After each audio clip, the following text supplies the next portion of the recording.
वनमंत्री कुठले जरी असले तर आता वाढणारी संख्या, गेलेला काळ आणि येणारी आव्हानं लक्षात घेता आज जे वनमंत्री आहेत ते इथून मागे सुद्धा 94-95 5 वर्ष वनमंत्रीच होते.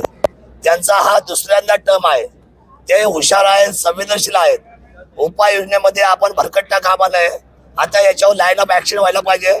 रेस्क्यू सेंटर हे याच्यावरचं अंतिम उत्तर आहे असं आमच्या सर्व शेतकऱ्यांचं, सर्व राहणाऱ्या लोकांचं आणि तमाम मायबाप जनतेचं आमचं हेच सांगणं आहे शासनाला की आता यांना उचलाने आतमध्ये करा, यांना बाहेर फिरून देऊ नका.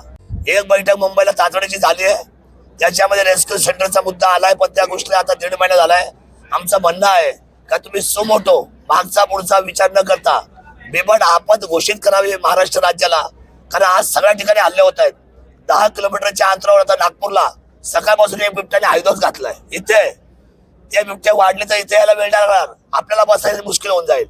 त्यामुळे मला असं वाटतं की आपण मुख्यमंत्र्यांनी आणि सरकारने म्हणजे कॅबिनेटने तातडीने हे हिवाळी अधिवेशन संपायच्या आधी 2 रेस्क्यू सेंटरची घोषणा करून 90 दिवसाचा टाइम बॉन्ड दिला पाहिजे. 90 दिवसामध्ये हा सगळा विषय संपवला पाहिजे.